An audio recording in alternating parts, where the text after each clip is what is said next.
ఆర్తధ్వని సిలువ ధ్వని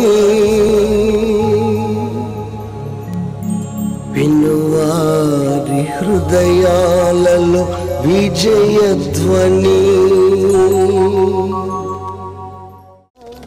యేసుని మాటలలో విలువను ఎరిగినచో, యేసుని మాటలలో విలువను ఎరిగినచో నీ బ్రతుకంతా మేలే మేలుగా, నీ బ్రతుకంతా మేలే మేలుగా. ఇటీవల నేను ఒక పాట విన్నాను. భూమిని దేవుడు ఆజ్ఞాపించాడు, ఇత్తనములు ఈ చెట్లు నీ నుండి మొలుచును గాక. ప్రియులారా, ఇప్పటికట ఈ భూమి మీద లక్షల రకాల మొక్కలు ఉన్నాయట. గ్రహించండి, లక్షల రకాల మొక్కలు ఉన్నాయి. చిన్నది కావచ్చు, మిడిల్ కావచ్చు, హై కావచ్చు, వృక్షాలు కావచ్చు. లక్షలాది రకాల మొక్కలు భూమి మీద ఉండగా పరిశీలనలోకి వచ్చినవి 4000 లక్షలాది మొక్కలు భూలోకములో భూమి మొలిపించి ఉండగా ఎవరి మాట ద్వారా? దేవుని మాట ద్వారా. అమలులోకి వచ్చింది మాత్రం ఎన్ని? 4,000. ఈ 4,000 రకాలలోనే తోటకూర ఉంది, పెరుగుకూర ఉంది, కొయ్య తోటకూర ఉంది, బచ్చల కూర ఉంది, మునగాకు ఉంది, ములక్కాయలు ఉన్నాయి, దోసకాయలు ఉన్నాయి, కీర ఉంది, కాకర ఉంది, ఉల్లిపాయ ఉంది, రకరకాలుగా ఉన్నాయి. వీటికి తోడు మాంసాహారులు ఉన్నారు. ఆనాడు పచ్చి మాంసాన్ని తిన్నారు నిప్పు కనిపెట్టక ముందు. ఇంకా కొంచెం ముందుకు వెళితే మానవుడే మనిషిని పీకు తిన్నాడు. నరరూప రాక్షసులు, మెన్ ఈటర్స్. ఇప్పటికి కొద్దిమంది ఉన్నారు కానీ అది ఆగిపోయింది కొంచెం తెలివి మీరిన తర్వాత. ఈ రీతిగా మనిషిని చంపుకు తింటున్న మానవాళి తరువాత ఏది తినాలో ఏది తినకూడదో తెలియక అమాయకులుగా ఉన్నటువంటి మానవులకు దేవుడు చక్కటి జ్ఞానం ఇచ్చాడు. నిప్పు కనిపెట్టిన తర్వాత చక్కగా వండుకోవటం, ఉడకబెట్టి కాల్చుకొని తింటూ మొదలుపెట్టాడు. అలాగే పశువులు ఉన్నాయి. పశువుని సాధువుగా చేయటానికి చాలా టైం పట్టిందండి. ఒకప్పుడు మానవుడికి గేదె పాలు విలువ తెలియలేదు, ఒకప్పుడు మానవుడికి ఆవు పాల విలువ తెలియలేదు, ఒకప్పుడు మానవుడికి పెరుగు, వెన్న, నెయ్యి ఇవన్నీ కూడా తెలియలేదు. కాబట్టి ఒక్కొక్కటి నేర్చుకున్నాడు. నేర్చుకోవడానికి ఎంత టైం పట్టినా ఈ పరిశోధనలన్నీ ఒక చోటకు చేరిస్తే ఎన్ని వేల సంవత్సరాల చరిత్ర తెలియచేస్తుంది అంటే చెప్పండి. ఇప్పటి నుండి కలుపుకొని 5 లేక చెప్పాలి 6,000 సంవత్సరాలు మాత్రమే. క్రైస్తవుడు భయపడని అవసరం లేదు, ఇంతకు మించి రుజువులు లేవు. కొంతమంది అన్నారు సృష్టి 1 వారం రోజులు చేసినట్లుగా ఉంది కదా ఏంటన్నారు. అది అమాయకులు అడిగే ప్రశ్న. మానవుని లెక్కలు వేరు, చెప్పండి, దేవుని లెక్కలు వేరు. దేవుని దృష్టిలో 1000 సంవత్సరములు ఒక దినములాగా, ఒక దినము 1000 సంవత్సరాలుగా ఉంది. అలా చూసుకున్నా 6,000. 6,007 నడుస్తుంది అంతే. అలా ఆ లెక్కను చూసుకున్నా. ప్రకటన గ్రంథంలో ఉంది, పరలోకాన్ని కొలిసినప్పుడు అది దేవదూతల లెక్కయే కానీ మానవుల లెక్క కాదు అని ఉంది. కాబట్టి దేవుని లెక్కలు వేరు, మనిషి లెక్కలు వేరు. అయితే ఆది యందు దేవుడు భూమి ఆకాశములను సృష్టించెను అన్న దానిలోని ఆది యందు, ఇన్ ద బిగినింగ్ ఆది యందు భూమి ఆకాశం. భూమి అనే మాట ముందు వచ్చింది, ఆకాశం అన్నమాట తరువాత వచ్చింది. కానీ సృష్టి క్రమాన్ని చూస్తే ముందు సృష్టింపబడినది ఆకాశమే, తరువాత సృష్టింపబడినది భూమి. అక్షరాల్లో మాటల్లో కొంచెం తేడా ఉందగా నిర్మాణములో చాలా వ్యవధి ఉంది. తరువాత మానవ ప్రాణి విధానము, జీవన విధానం రావడానికి చాలా తక్కువ టైమే. తక్కువ టైమే ఆధారం మన ముందు కనిపిస్తోంది. సరే, మంచిది. ఇక అబ్రహాము నుంచి మనం లెక్కేసుకుంటే ఆదాము నుండి నోవహు, నోవహు నుండి అబ్రహాం, ఆ 4000 సంవత్సరాలు, క్రీస్తు 4000 సంవత్సరాల చరిత్రలో ఆదాము నుండి నోవహు వరకు 1000 సంవత్సరాలు కొంచెం పక్కన పెడితే, నోవహు నుండి అబ్రహాం వరకు కొన్ని విషయాలు ఇప్పుడు మీకు చెప్పాను. అది చాలా మార్పులతో కూడినది. ఇక అబ్రహాము నుండి లెక్క. ఈ కొత్త నిబంధన మొదటి అధ్యాయం మొదట వచ్చిన అబ్రహాముతో ప్రారంభించబడింది. నోవహుని ఎందుకు వదిలేశాడు రచయిత? ఆదాముని ఎందుకు వదిలేశాడు రచయిత? నోవహు అబ్రహాం మధ్యలో చాలామంది ఉన్నారుగా పరాక్రమశాలులు. ఆదాముకి నోవహుకు మధ్యలో చాలా చరిత్ర ఉందగా మహాభక్తులు ఉన్నారుగా.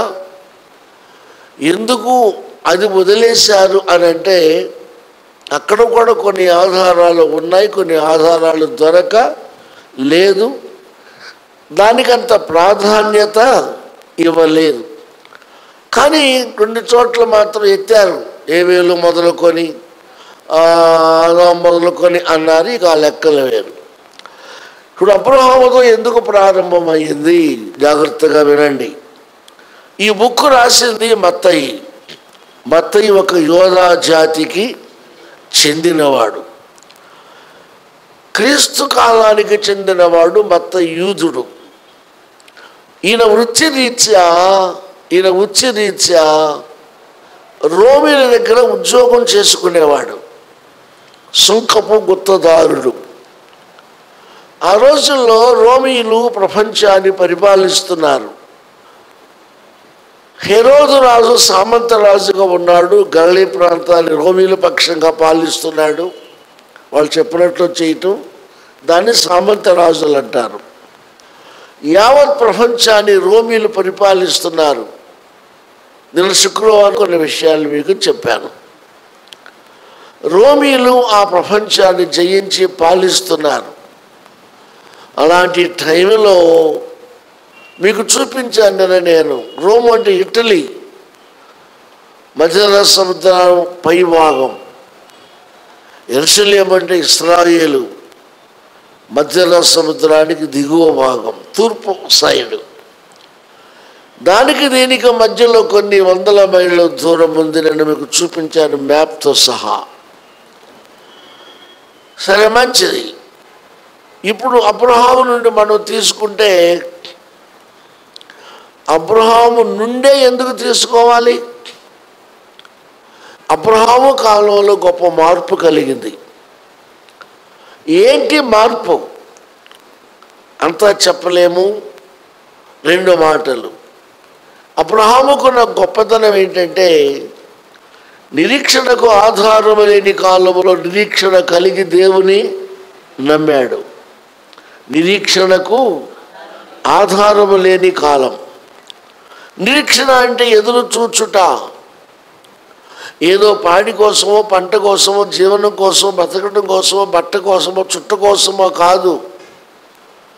దేవుని వైపు చూచుట, దేవుణ్ణి కనుగొనే విషయంలో ఎదురు చూచుట. అలాంటి దృష్టి కలిగిన వాడు అబ్రహాము. అలాంటి వారు అబ్రహాం కాలంలో ఉన్నారా అంటే లేరు. ఆదాము తర్వాత ఉన్నారు, అంతరించిపోయారు. ఆదికాండం 6 ప్రకారంగా మిక్స్ అయిపోయారు. నోవహు కాలం చూస్తే ఒక ఫ్యామిలీ మాత్రమే మిగిలింది. అబ్రహాము కాలం వచ్చేసరికి ఒక్క కుటుంబం కూడా లేరు. గుర్తుపెట్టు, ఒక్క కుటుంబం కూడా లేరు. మరి ఏం చేస్తున్నారు? వారి అవసరాల కోసము చెట్టుకి, రాయికి, రప్పకు మొక్కడం, మనుషులకు మొక్కటం, వారికి తోచినట్లుగా దేవతలను, దయ్యాలను నిర్మించుకోవటం. ప్రకృతి అన్నం పెడుతుంది కాబట్టి ప్రకృతినే దేవునిగా భావించడం పాపం మానవుడికి అలవాటైంది. దాని మీద విమర్శ కాదు. వారికి ఆ ఆధారం తప్ప ఏ ఆధారము లేని కాలం అది. Praise the Lord. లేని కాలం అది. అందుకని మనుషులు ఆ కాలంలో అలాగూ చెయ్యక తప్పలేదు. మరి సృష్టికర్త అయిన దేవుడు చూస్తున్నాడు. సృష్టికర్తను నేను ఉన్నాను కదా, నన్ను తలవరేమి, నన్ను తలంచలేమి, నన్ను తెలుసుకోలేమి, నన్ను పక్కన పెట్టేశారు. సృష్టికర్తని విడిచి సృష్టికే నమస్కారాలు చేస్తున్నారు. మరియు మానవుడు సృష్టి ఒకటి ఉంది అని, సృష్టికి లయకర్త ఒక ఆయన ఉన్నాడని, సృష్టింపబడిన దానికంటే సృష్టించిన వాడు ఎక్కువ బలము గలవాడని ఎప్పుడు తెలుసుకుంటారా అని ఎదురు చూస్తున్న కాలం అది. అలాంటి టైంలో అబ్రహాము తల్లిదండ్రులు కూడా లేక తాత ముత్తాతలు కూడా నోవాహు 3 కుమారులు ఈయన ఒక కుమారునికి షేము నుండి వచ్చినవాడు. వాళ్ళు సృష్టికి మొక్కటం మొదలుపెట్టారు. అందరూ అలా చేస్తున్నారు.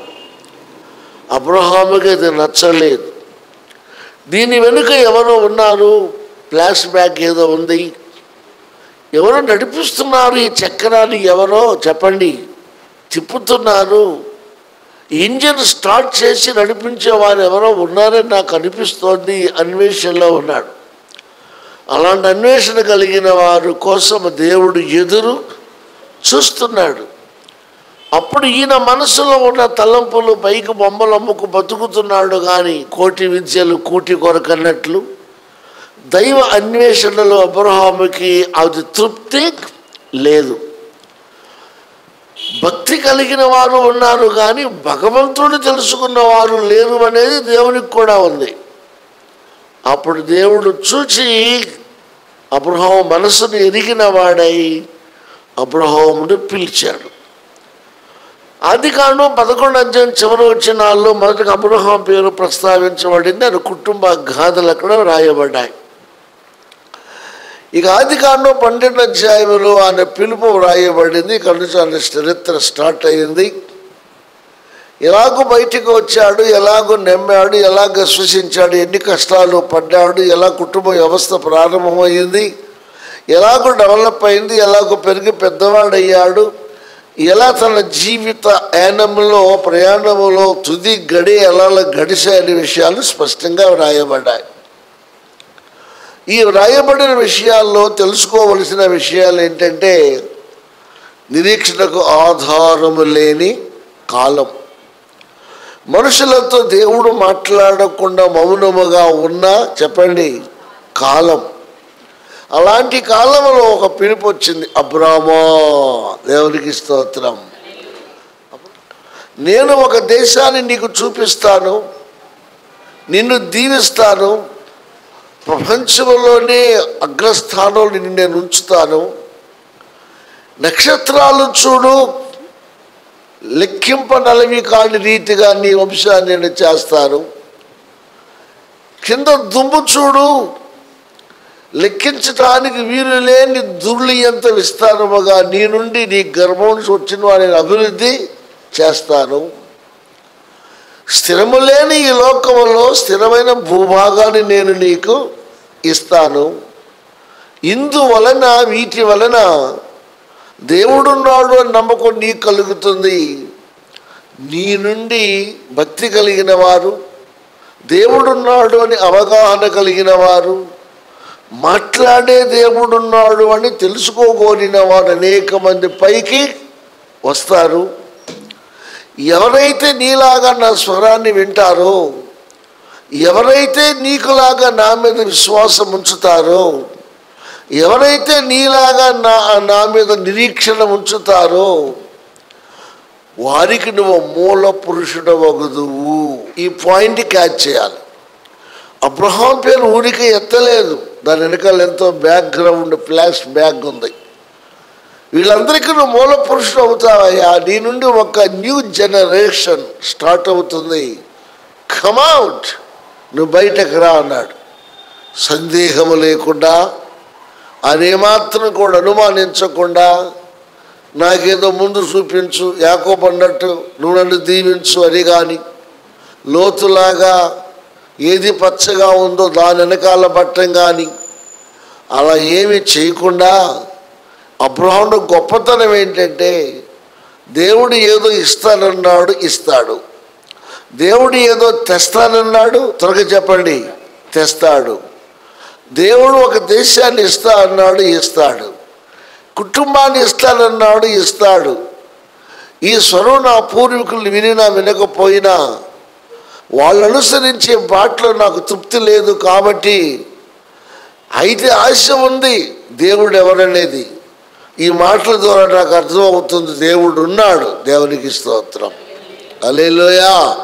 దేవుడు ఉన్నాడు కాబట్టి ఆయన అన్యాయస్తుడు కాడు అని ఇక కుటుంబాన్ని వదిలేసి, దేవుడు వదిలేసి, ఇందాక అన్నాను ఎవరో తీసుకున్నాడు, బాధ్యత ఉంది కాబట్టి తండ్రిని తీసుకున్నాడు.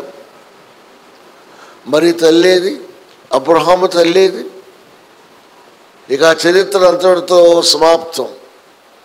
కట్టుకున్న భార్యని కాపాడుకోవాలి కాబట్టి, అన్యాయం చేయకూడదు కాబట్టి భార్యని తీసుకున్నాడు. వృద్ధుడైన తండ్రిని, త్వరగా చెప్పండి, సహచారిణి అయిన శారమ్మని తీసుకున్నాడు. ఈలోపు వారు అన్నగారు అబ్బాయి ఉన్నాడు, లోతు. అబ్రహాము అన్నగారు అబ్బాయి ఉన్నాడు, లోతు. మరి ఆయన ఎందుకు, బాబాయ్ నేను కూడా నీతో వచ్చేస్తాను రా అన్నాడు. రావాలంటే వచ్చేయి బాబు, వచ్చేయి అన్నాడు. మరి ఆ లోతు పరిస్థితి ఏమో, మన కుటుంబీకులు పెద్దోళ్ళు ఉన్నారో లేరో, మొత్తానికి వీళ్ళందరినీ తీసుకుని బయలుదేరాడు. యూఫ్రటీసు నది ఒడ్డున చాలా లెక్క ఎగువగల ప్రవహించాడు. మెసొపొటేమియా అంటే 2 నదుల మధ్య ప్రదేశం, ఊరు అనే కల్దీయ దేశాన్ని వదిలేసి వచ్చాడు హారానికి. హారాన్లో తండ్రి చనిపోయాడు. మరి ఏదో దొరుకుతుందని వస్తే మరి ఇక్కడ ఏంటి అని వెనక్కి వెళ్ళే ప్రయత్నం చేయలేదు. అక్కడ వల్ల దేవుడు మాట్లాడు, నువ్వు ముందుకే వెళ్ళు, నువ్వు వెనుకకు వెళ్ళకు అన్నాడు. అక్కడి నుంచి ఆయన మధ్యధరా సముద్రం వైపు తిరిగి, మధ్యధరా సముద్రానికి తూర్పు భాగంలో ఉన్న ఆ దిగువ భాగానికి వచ్చి, ఇప్పుడు ఋషులప్పుడు ఆ ప్రాంతానికి వచ్చి అక్కడ స్థిర నివాసం ఏర్పాటు చేసుకున్నాడు. అబ్రహాము స్థిరపరచబడడానికి 14 మజిలీలు స్థలాలు మార్చాడు. తర్వాత ఆయన ఒక ప్రాంతాన్ని ఎన్నుకొని ఇక్కడ ఉండిపోమంటే అక్కడ ఉండిపోయాడు. అక్కడ ఉండి వాగ్దాన పుత్రుడైన ఇస్సాకునకు జన్మనిచ్చాడు. కొంచెం ముందు దాసీగా వచ్చిన హాగరు ద్వారా ఒక వ్యక్తికి జన్మనిచ్చాడు. హాగరు ద్వారా వచ్చిన ఆయన పేరు ఇస్మాయేలు, శారా ద్వారా వచ్చిన ఆయన పేరు ఇస్సాకు. తర్వాత మరి హాగర్ని ఆయన బయటికి పంపించేశారు. ఆయన దేవుడికి అండగా ఉంటాలే, పర్వాలేదన్నాడు. ఒక ముక్కల్లో చెప్పాలంటే అక్కడి నుంచి వచ్చిన వారు ఈ పూట ప్రపంచంలో 40 దేశాలుగా విస్తరించిన ముస్లిం సోదరులు. తండ్రి అబ్రహామే, తల్లి మాత్రము చెప్పండి హాగరు. ఆమె ఐగుప్తు దేశంలో పుట్టి పెరిగిన అమ్మాయి. ఆ రీతిగా వచ్చి ఇప్పుడు ఆమె చరిత్రలో నిలిచిపోయింది. ఇక మరి కట్టుకున్న భార్య శారాకి పుట్టాడు. లేక 90 ఏండ్లకు శారాకి, 100 సంవత్సరాలకు అబ్రహాముకి 99, పుట్టేసరికి 100 ఏళ్ళు. ఇస్సాకు పుట్టాడు. ఇస్సాకు ద్వారా ఇశ్రాయేలు జనాంగం అనేది లైన్లోకి వచ్చింది. ఈ పూట మన కళ్ళ ముందు ఉన్న ఇశ్రాయేలు 12 గోత్రాలు, ముఖ్యంగా యూదులు.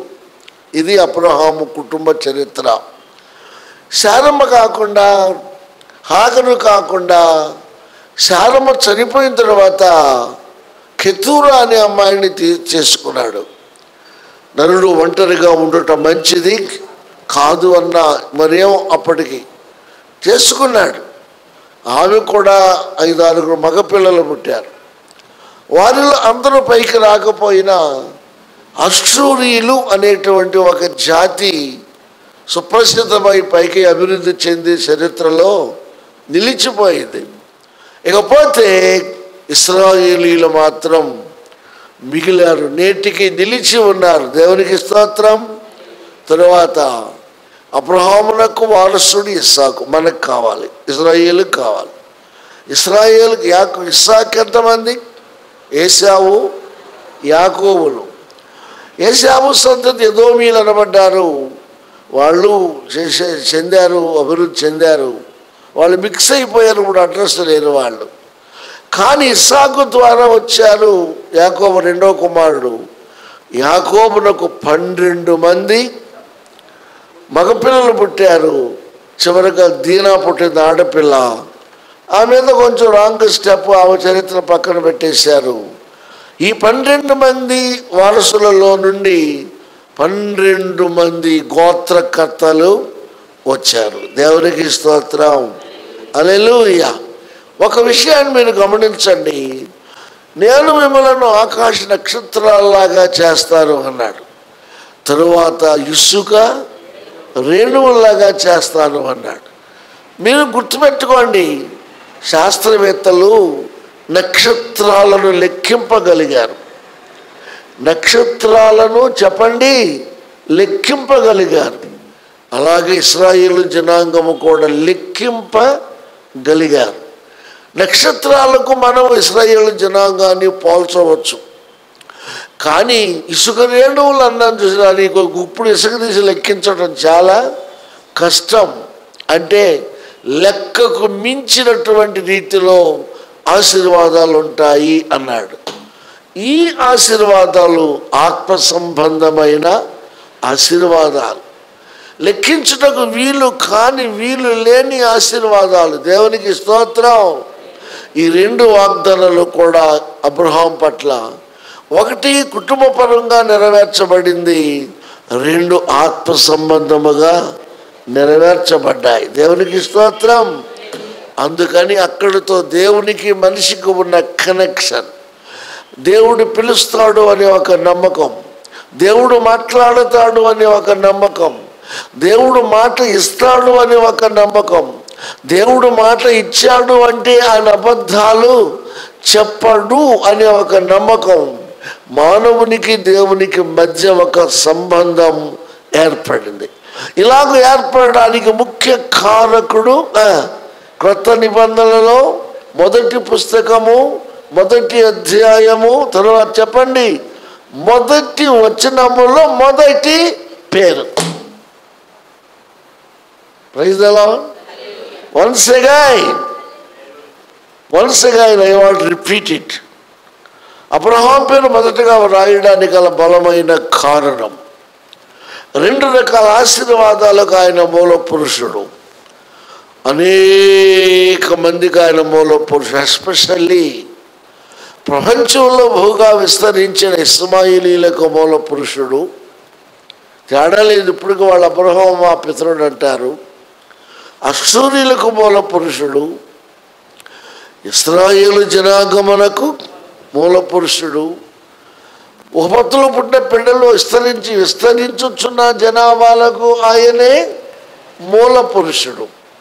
ఓకే, ఇప్పుడు మరి ఇక్కడ ఆయన పేరు ఎందుకు ప్రస్తావించారు? ఏం పేరు? కొత్త నిబంధన ఎన్ని పుస్తకాలు? 27. మొదటి పుస్తకం ఏది? మత్తయి. మత్తయి సువార్త ఎన్నో అధ్యాయము? 1వ అధ్యాయము 1వ వచనములో మొదటి పేరు ఎవరైనా అబ్రహాం. ఎంత గొప్ప విషయమే తెలుసుకోండి. ఎంత వక్రీకరించాలన్నా వీలు కాదు, వీలు లేదు. Praise the Lord. మొదటి పేరండి, మొదటి పేరు ఏంటి? మొదటి పేరు ఎత్తి ఏం చెప్పాడు? అబ్రహాము అంటూ, అబ్రహాము కుమారుడకు. అంటే అబ్రహామునకు దావీదునకు మధ్య 1000 సంవత్సరాల వ్యవధి ఉంది. 1000 సంవత్సరాల నుండి జంప్ అయ్యి ఎక్కడికి వచ్చాడు? దావీదుకు వచ్చాడు. Praise the Lord. అంటే ఆ 1000 సంవత్సరాలలో అబ్రహాము ఆనాడు గొప్పవాడైతే, అబ్రహాము తరువాత 1000 సంవత్సరాలకు దావీదు చెప్పండి అలాంటి వాడు లేక అంతకంటే గొప్పవాడు అనుకుందాం. Praise the Lord. అక్కడి నుంచి మరియు ఇంకొక జంపు. అదేంటి? దావీదు కుమారుడైన యేసుక్రీస్తు.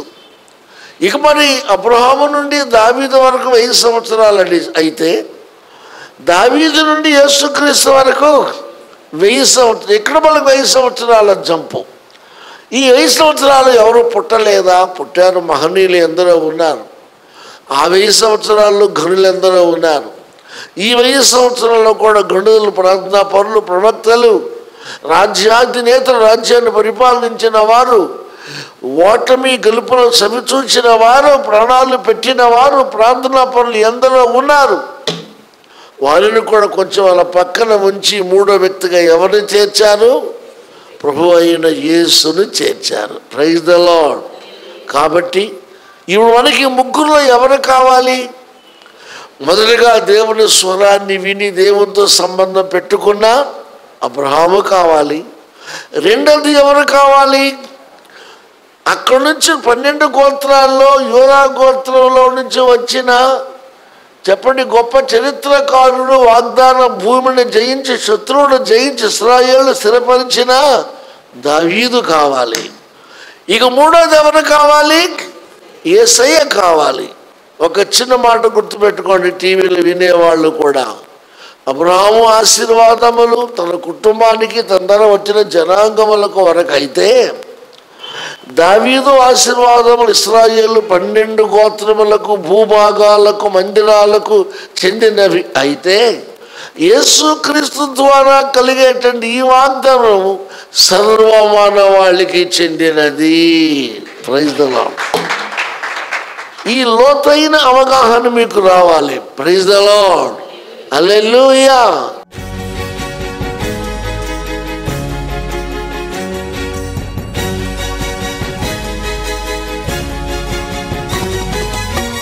యేసుని మాటలు వినగా వినగా మనసుకు శాంతి, ఆత్మకు రక్షణ.